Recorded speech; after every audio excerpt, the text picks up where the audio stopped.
Welcome to the Nintendo PowerZone, guys. It's your boy, Nice1983, with a brand new unboxing video. And today we're going to be continuing on with Wave 3 of the PDP Pixel Pals. This is the 8-bit edition Luigi. Now, here it is, guys, a variant figure in this line. Not something that we should be surprised about. They had a whole wave of variants back in Wave 2. Here in Wave 3, we're limited to only one variant, which is still pretty frustrating. It just is what it is. Like, I shouldn't be too upset because I should know by now that if you're going to release an 8-bit or a 16-bit style of Mario, you're going to do a Luigi in that style, because back in the day, Luigi was literally just a palette swap so that there could be two-player functionality in most Mario games. Now, Luigi has evolved through the course of time, especially his 3D model where he looks a lot more distinct than Mario. You couldn't get away with doing a variant Luigi using a Mario body in the 3D form. So if I'm PDP or another company, I'm gonna get as much use of the molds as I can, but this is yet again another variant. We've actually had 3 variants of the Super Mario Bros. 3 Mario, and we now have one variant of the 8-bit edition Mario.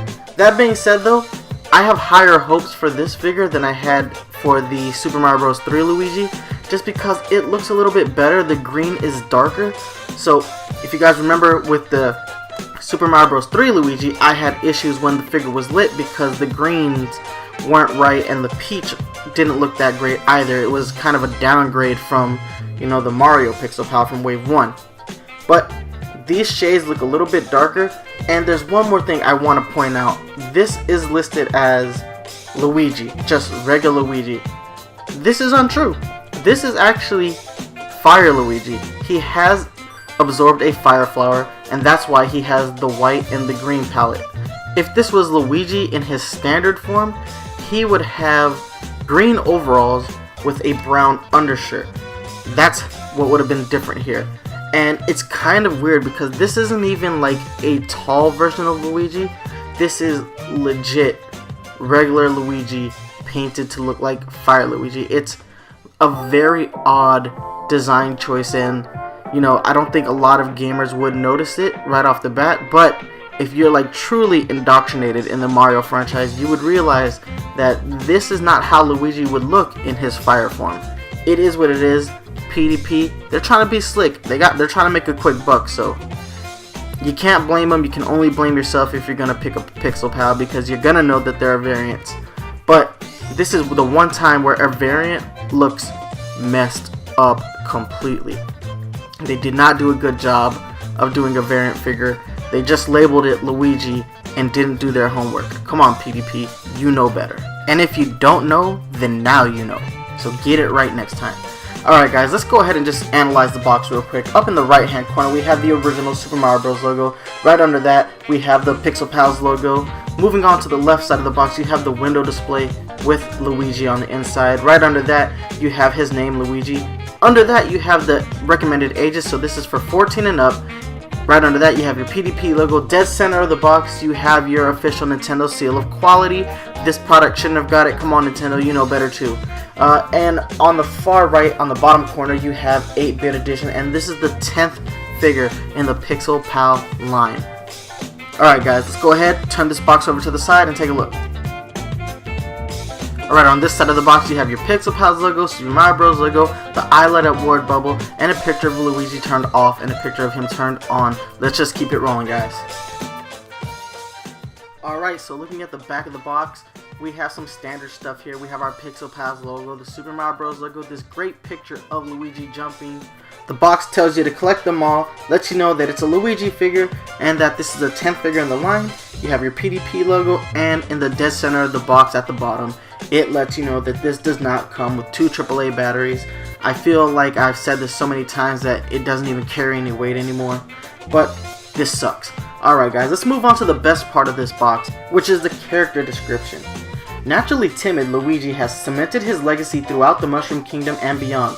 Despite being more cautious than his twin brother Mario, Luigi has proven himself to be a fierce competitor at everything from high jumping to driving.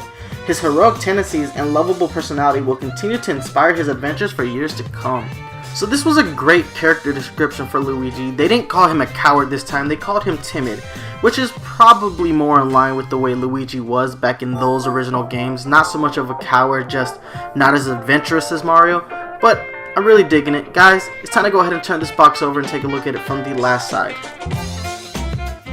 Alright guys, last side of the box we have the eye light up word bubble. The Pixel Pals logo lets you know once again that this is the Luigi figure, and in the window display you see Luigi and it kind of looks like he's speaking from the word bubble. Very cool. Not as cool as the other Luigi from Wave 2 because of the way the angle is.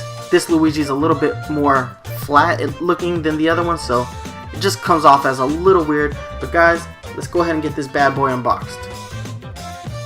Okay, so we've got Luigi out of the box and it looks really good. The white of the hat and the overalls really pops. The peaches look nice, and his green eyes, hair, mustache, and shoes and his shirt, they all look pretty damn good. I kinda wish that they had done this figure properly and, you know, given him a little bit more height to make it look like he actually does have the firepower, or at least just gone with the original palette, but that's okay. I still like the way this figure looks. I mean, it's a great design figure, so not a lot of issues here. Let's go ahead and turn it over, guys.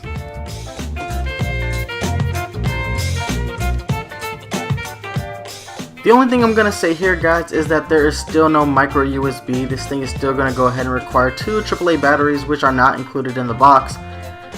And I've said so much about that on about 7 other figures, so I really can't reiterate it anymore.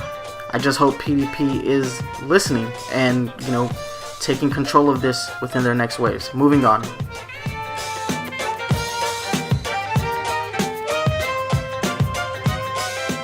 Alright, it's comparison time, and let's go ahead and take a look at the 8-bit edition Luigi standing next to the Wave 2 Luigi, which is from Super Mario Bros. 3.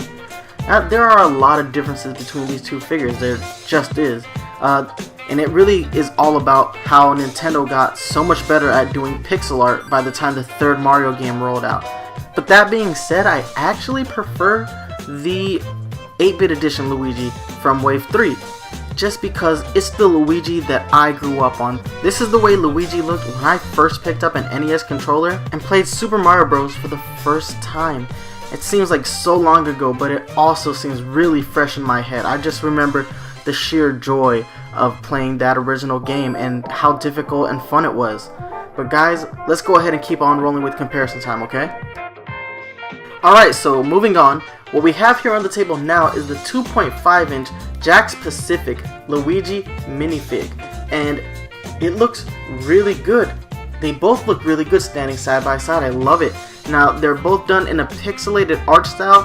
Now, Jakks Pacific makes the same mistake by calling this a regular Luigi figure and not a Fire Luigi figure, and also doing this palette with a mini Luigi, but it is what it is. It's just a way for these companies to make a quick buck. What I like about the Jakks Pacific figure is that it goes ahead and it tries to recreate the pixel art in a more 3D style. Now, because it's a flat figure, it only looks good from this one angle. They don't really do a great job of it. The 8-bit Mario amiibo looks so much better than both of these two figures, but that really comes down to Nintendo has no choice but to make their amiibos look amazing and high quality every time, or they're not going to sell them. Jakks Pacific and PDP make money off of doing other things, whereas Nintendo is really putting all their eggs in one basket with amiibo. But both of these figures look really good. They could look better.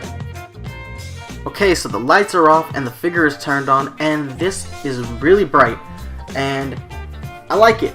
I do see some flaws here, but I like it better than the Wave 2 Luigi figure.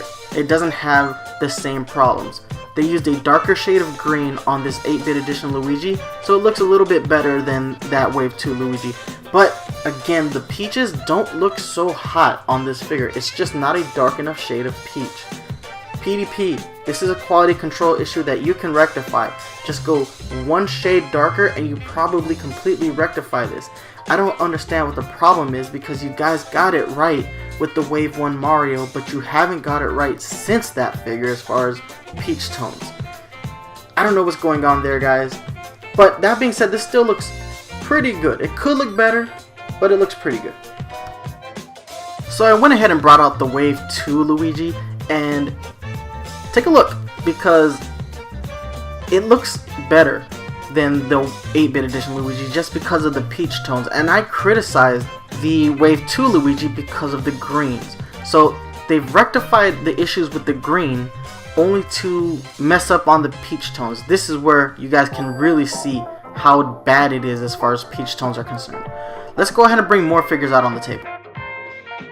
Okay guys, so here they are, all the Mario Edition Pixel Pals, and take a look at the Luigis in comparison to them.